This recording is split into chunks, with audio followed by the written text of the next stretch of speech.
2024 का अमेरिकी presidential election एक ऐसा इवेंट जो पूरी दुनिया की नजरों में है। पूरी दुनिया के लिए एक झटके की तरह था जब डोनाल्ड ट्रंप ने अपनी वापसी का ऐलान किया। डोनाल्ड ट्रंप 45वें प्रेसिडेंट वापस आ गए थे। उनके समर्थकों के लिए यह एक बड़ी जीत थी। 4 साल ऑफिस में उथल पुथल और 2020 में बुरी तरह हारने के बाद ट्रंप अभी हारे नहीं थे।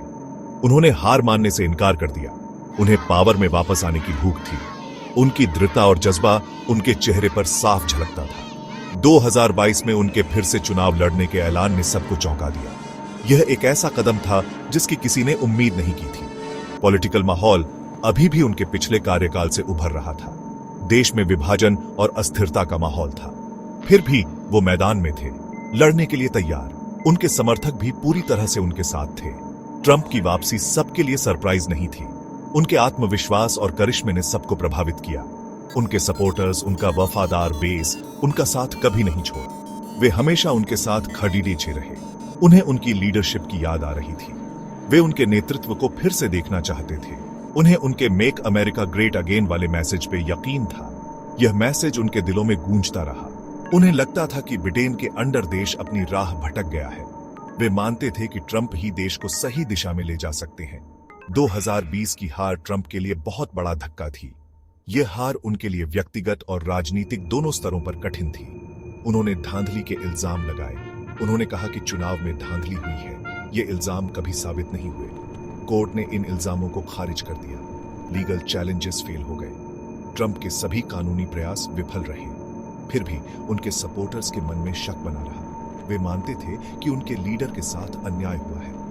ट्रंप की वापसी ने एक ड्रामेटिक इलेक्शन का मंच तैयार कर दिया। यह चुनाव अब तक का सबसे रोमांचक चुनाव बनने जा रहा था। दुनिया देख रही थी, सोच रही थी कि क्या अमेरिका ट्रंप को फिर से अपनाने के लिए तैयार है। हर कोई इस सवाल का जवाब जानना चाहता था। बहुत कुछ दांव पे लगा था। यह चुनाव सिर्फ एक व्यक्ति का नहीं, बल्कि पूरे देश का भविष्य तय करने वाला था। अमेरिकन डेमोक्रेसी का भविष्य खतरे में था। यह चुनाव अमेरिकी लोकतंत्र की दिशा तय करने वाला था।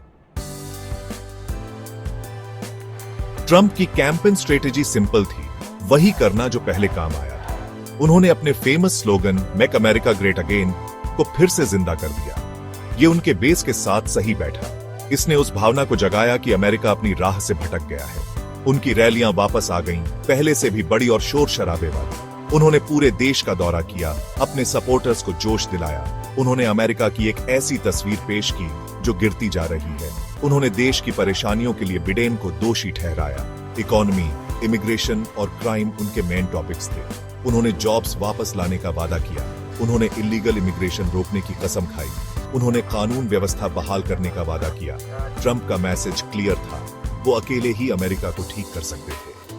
वो स्ट्रांगमैन थे, आउटसाइडर थे। वो थे जो सिस्टम को हिला सकते थे। 2024 के इलेक्शन में इकोनॉमी एक सेंट्रल इशू था। महंगाई बढ़ी हुई थी। रहने का खर्चा बराच रहा था। लोग परेशान थे। ट्रंप ने ब्रिटेन की नीतियों को दोषी ठहराया। उन्होंने बेहतर करने का वादा किया। ट्रंप का इकोनॉमिक प्लान उनके प्री पेंडेमिक पॉलिसीज पर वापस जाने जैसा था। उन्होंने टैक्स में कटौती का वादा किया। उन्होंने डेरेगुलेशन का वादा किया। उन्होंने ट्रेड डील्स फिर से बनाने का वादा किया। दूसरी तरफ ब्रिटेन ने अपने इकोनॉमिक रिकॉर्ड का बचाव किया। उन्होंने कम बेरोजगारी की तरफ इशारा किया। उन्होंने अपने इंफ्रास्ट्रक्चर बिल को हाईलाइट किया। उन्होंने महंगाई से लड़ने के अपने प्रयासों को जारी रखने का वादा किया। वोटर्स के लिए इकोनॉमी एक बड़ी चिंता थी। उन्हें समाधान चाहिए थे। उन्हें राहत चाहिए थी। दोनों कैंडिडेट्स ने वादा किया कि वो ये सब करेंगे। सवाल था, किस पर भरोसा किया जा सकता है? इमिग्रेशन एक और गर्मागर्म मुद्दा था। यह मुद्दा दशकों से अमेरिकी राजनीति में एक महत्वपूर्ण भूमिका निभा रहा है। ट्रंप ने इसे अपनी प्रेसिडेंसी का सेंट्रल थीम बनाया था। उन्होंने इसे अपने समर्थकों के बीच एक प्रमुख मुद्दा बना दिया। उन्होंने यूएस मैक्सिको बॉर्डर पर एक दीवार बनाने का वादा किया था। यह दीवार अवैध प्रवास को रोकने के लिए थी। उन्होंने इलीगल इमिग्रेशन पर सख्त रुख अपनाया था। उनके इस रुख ने कई विवादों को जन्म दिया। ट्रंप ने इमिग्रेशन पर अपने सख्त रुख को जारी रखने का वादा किया। उनके समर्थकों ने इस वादे का जोरदार समर्थन किया। उन्होंने बॉर्डर वॉल को पूरा करने का वादा किया। यह वादा उनके चुनावी अभियानों का एक प्रमुख हिस्सा था। उन्होंने सैंक्चुअरी सिटीज पर कार्रवाई करने की कसम खाई। यह कदम भी उनके समर्थकों के बीच लोकप्रिय था। उन्होंने इमिग्रेशन कानूनों को और सख्त बनाने का आह्वान किया। यह आह्वान उनके कठोर रुख को दर्शाता था। इसके उलट बिडेन ने एक ज्यादा मानवीय दृष्टिकोण का वादा किया। उन्होंने इमिग्रेंट्स के प्रति सहानुभूति दिखाई। उन्होंने इमिग्रेशन सिस्टम में सुधार का वादा किया। यह सुधार इमिग्रेंट्स के लिए बेहतर अवसर प्रदान करने के लिए था। उन्होंने बिना कागजात वाले इमिग्रेंट्स के लिए नागरिकता का रास्ता बनाने का वादा किया। यह वादा उनके चुनावी अभियानों का एक महत्वपूर्ण हिस्सा था।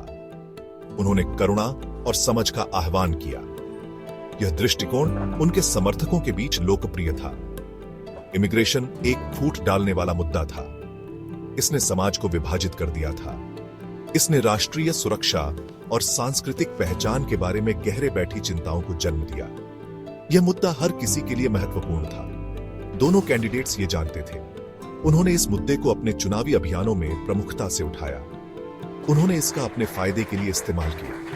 यह मुद्दा उनके चुनावी रणनीतियों का एक महत्वपूर्ण हिस्सा था। सेक्शन 5 क्राइम, गन्स और अमेरिकन फ्रीडम। ट्रंप ने अमेरिका की एक ऐसी तस्वीर पेश की जो अराजकता में डूबी हुई है। उन्होंने बार बार कहा कि देश में कानून व्यवस्था की स्थिति बिगड़ती जा रही है। उन्होंने दावा किया कि क्राइम बहुत ज्यादा बढ़ गया है। हर दिन नए अपराधों की खबरें आती हैं और लोग डर के साए में जी रहे हैं। शहर अपराधियों से भर गए हैं। उन्होंने कहा कि अब समय आ गया है कि सख्त कदम उठाए जाएं। उन्होंने बिडेन की नीतियों को दोषी ठहराया। ट्रंप का मानना था कि बिडेन की नीतियों ने अपराधियों को बढ़ावा दिया है। उन्होंने कानून व्यवस्था बहाल करने का वादा किया। ट्रंप ने कहा कि वह देश में शांति और सुरक्षा लाएंगे। गन कंट्रोल एक फूट डालने वाला मुद्दा था। इस पर देश में गहरी विभाजन रेखाएं खींच गई थीं। ट्रंप सेकेंड अमेंडमेंट के कट्टर समर्थक थे।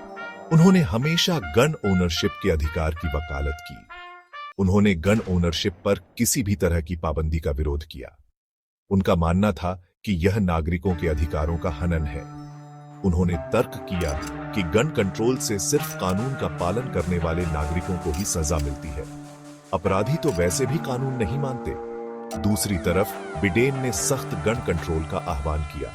उन्होंने कहा कि गन वायलेंस को रोकने के लिए यह जरूरी है। उन्होंने तर्क किया कि मास शूटिंग्स को रोकने के लिए यह जरूरी है। हर साल सैकड़ों लोग गन वायलेंस का शिकार होते हैं। उन्होंने यूनिवर्सल बैकग्राउंड चेक्स और असॉल्ट वेपन्स पर बैन का प्रस्ताव रखा। उनका मानना था कि इससे गन वायलेंस कम हो सकती है। क्राइम और गन्स पर बहस बहुत भावुक थी। लोग अपने अपने तर्कों के साथ खड़े थे। ये आजादी और सुरक्षा के बारे में बुनियादी सवालों से जुड़ी थी। हर कोई अपने दृष्टिकोण से सही था। इसके आसान जवाब नहीं थे। यह एक जटिल मुद्दा था जिसमें कई परतें थीं। सेक्शन 6 वर्ल्ड स्टेज पर ट्रंप की फॉरेन पॉलिसी अप्रत्याशित थी। उन्होंने अपने सहयोगियों को नाराज किया। उन्होंने तानाशाहों को गले लगाया। उन्होंने ट्रेड वॉर्स शुरू किए। उनके अमेरिका फर्स्ट अप्रोच ने कई वर्ल्ड लीडर्स को नाराज किया। रशिया के मामले में ट्रंप को कमजोर माना जाता था। उन्होंने पुतिन की आक्रामकता की निंदा करने से इनकार कर दिया। उन्होंने पुतिन की लीडरशिप की तारीफ भी की। इससे ट्रंप के रशिया के साथ रिश्तों को लेकर चिंताएं पैदा हुई। चाइना ट्रंप के गुस्से का एक और निशाना था।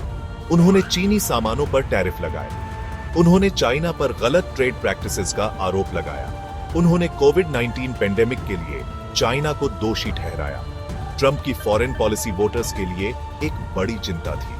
वे उनके स्वभाव को लेकर चिंतित थे। उन्होंने उनके फैसलों पर सवाल उठाए। उन्हें डर था कि वो अमेरिका को एक और युद्ध में धकेल देंगे। सेक्शन 7 6 जनवरी का साया। 6 जनवरी के कैपिटल दंगे ने 2024 के इलेक्शन पर एक लंबा साया डाला। इस विद्रोह में ट्रंप की भूमिका की अभी भी जांच चल रही थी। उन पर आपराधिक आरोप लग सकते थे। यह दंगा अमेरिकन डेमोक्रेसी पर एक दाग था। इसने राजनीतिक व्यवस्था की कमजोरी दिखाई। इसने सत्ता के शांतिपूर्ण हस्तांतरण पर सवाल उठाए। ट्रंप के समर्थकों ने दंगे के महत्व को कम करके आंका। कुछ ने तो दंगाइयों का बचाव भी किया। उन्होंने दावा किया कि चुनाव में धांधली हुई थी। उन्होंने तर्क दिया कि दंगा एक उचित प्रतिक्रिया थी। 6 जनवरी का दंगा राजनीतिक अतिवाद के खतरों की याद दिलाता है। इसने दिखाया कि कैसे जल्दी से लोकतंत्र को कमजोर किया जा सकता है। यह भविष्य के लिए एक चेतावनी थी। सेक्शन 8 बिडेन या ट्रंप अमेरिका का फैसला।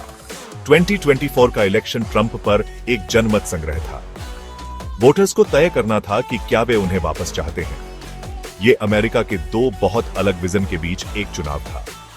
बिडेन ने एकता और राहत के मैसेज पर प्रचार किया। उन्होंने दुनिया में अमेरिका की स्थिति बहाल करने का वादा किया। उन्होंने देश में लोकतंत्र की रक्षा करने का वादा किया। दूसरी तरफ ट्रंप ने शिकायत और नाराजगी के मैसेज पर प्रचार किया। उन्होंने भूले हुए आदमी के लिए लड़ने का वादा किया। उन्होंने अमेरिका को फिर से महान बनाने का वादा किया। इलेक्शन कांटे का था। पेंसिल्वेनिया, जॉर्जिया और एरिजोना जैसे स्विंग स्टेट्स निर्णायक साबित हुए। जब धूल जमी तो ट्रंप विजयी हुए। उन्होंने ओपिनियन पोल्स को धता बताया और दूसरा कार्यकाल जीता।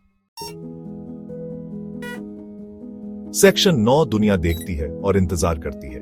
दुनिया ने अविश्वास में देखा जब ट्रंप ने राष्ट्रपति पद फिर से हासिल किया। सहयोगी चिंतित थे, दुश्मन उत्साहित थे, भविष्य अनिश्चित था। ट्रंप की जीत ने दुनिया को एक संदेश दिया। अमेरिका अपने पुराने तरीकों पर वापस आ गया है।